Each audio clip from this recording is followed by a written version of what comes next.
21st century wouldn't be the person who can't learn. Rather, it would be the person who can't learn, unlearn.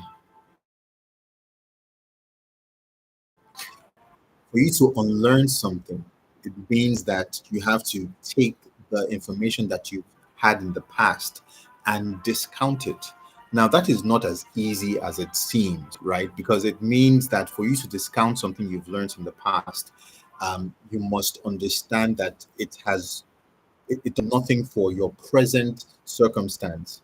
Um, and you need to change your mind about it, which is really the real import of this particular episode, right? Because it means that learning, unlearning, and relearning has to do with the way we think. More importantly, it has to do with the way we are conditioned to think. So, for example, that all your life, when you went to school or the school you went to, you were taught that 2 plus 2 equals 5, right? You went to that school, that was what you were taught. You grew up believing that. It was set in your mind that that is the answer to 2 plus 2, 5. And then at the age of 18, you get to discover that 2 plus 2 is actually 5. Now, what is the first thing that is going to pop into your head? You probably feel more than a sense of infuriation, right? First of all, you might want to fight the person that is providing this opposite viewpoint, because all your life you have believed that 2 plus 2 is 4. Now, who is this person that dares to contradict what you've come to believe, right? So, breaking a belief system is really quite difficult for us, especially if we have learned this attitude or this set of behaviors over time. But like that quote says, the illiterate of the 21st century is not the person who has just learned something. It is your ability to unlearn something that is wrong and relearn something that is right. And human beings, by virtue of our natures, we're not always comfortable with change, which is very interesting because change is the only thing that you are guaranteed in this life, right? And it's something you can't control. You can't you can't wake up one day and say nothing can change from here henceforth. It's not going to happen because change is going to happen with or without your approval. The only thing that you can do is to manage your response to change. And the best way to do that is to have the ability to um, to be flexible, right? Because no matter what comes your way, once you have a flexible attitude, you're easily able to adapt to whatever comes your way. So conditioned thinking is very hard for some people to get over because all their lives they have believed something. But changing your mind about a thing is one of the most important things that you can ever learn to do for yourself. In Greek, it's called metanoia. Metanoia. It means change the way you have been conditioned to think. Now you can have a brainwave, or you can mentally assent to something without necessarily changing, right? And that is the difference between what we call remorse and repentance. When we say remorse, usually we think we mean repentance, but the two are different.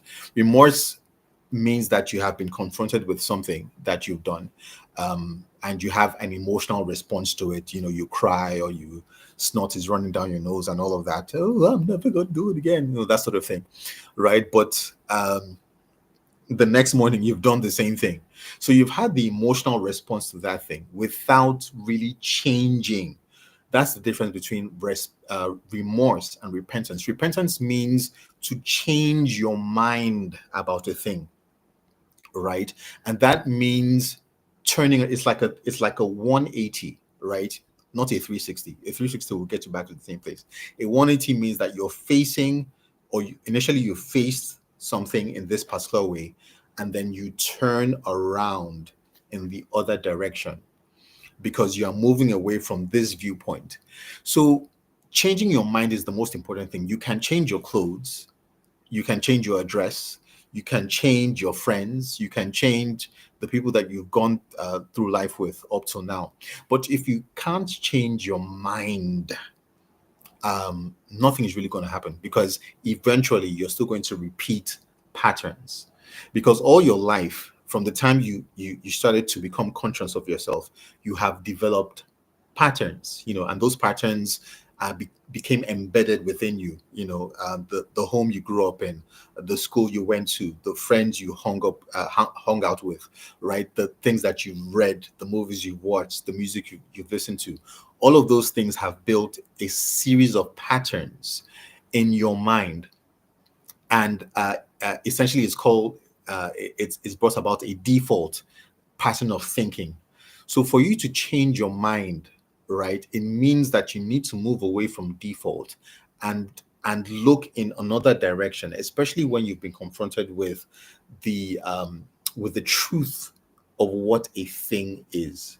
Changing your mind is the most important thing to do, because there's nothing as powerful as a changed mind.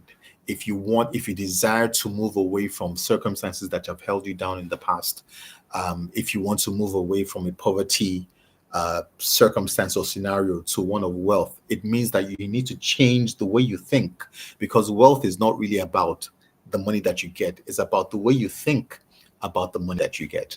You can have $1 million and still be broke, and you can have $50,000 and be a wealthy person. It's all about the way that you think, the way you think about wealth, the way you think about people, the way you think about the world and your place in it, right?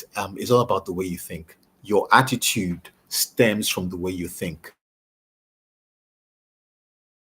Your condition, your response to the world stems from the way you think. The way you treat people stems from the way you think about them. So everything begins and ends with what is going on in here. And if you can grasp the truth of that, you discover that you can apply it to your life circumstances and things will change for you.